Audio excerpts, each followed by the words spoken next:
Before disaster tarnished his image forever, Roman general Publius Quinctilius Varus had been a favorite of his blood relative Emperor Augustus, who had personally installed him as the governor of several major provinces. But the haughty and incompetent Varus, who viewed anyone who was not a Roman citizen as a lesser being, was in no way suited to the position.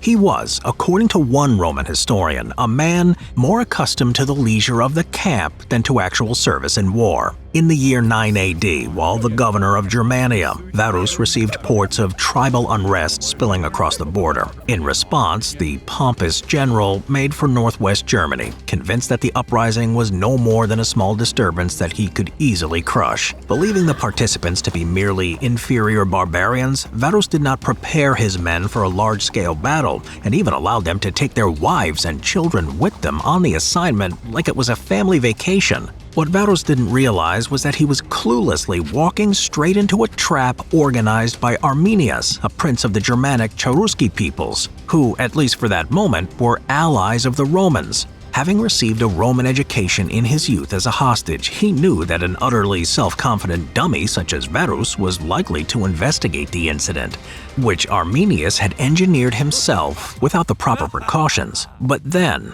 a rival chieftain provided intel that put the entire plan in jeopardy. Arminius's father-in-law and enemy Segestes repeatedly warned Varus that he was in grave danger, but the snobby Roman simply brushed it off as a lowly interfamily feud and ignored him. Accompanied by Arminius and a sizable band of Germanic warriors, Varus led 3 legions, the 17th, 18th, and 19th, plus a throng of camp followers deep into Teutoburg Forest.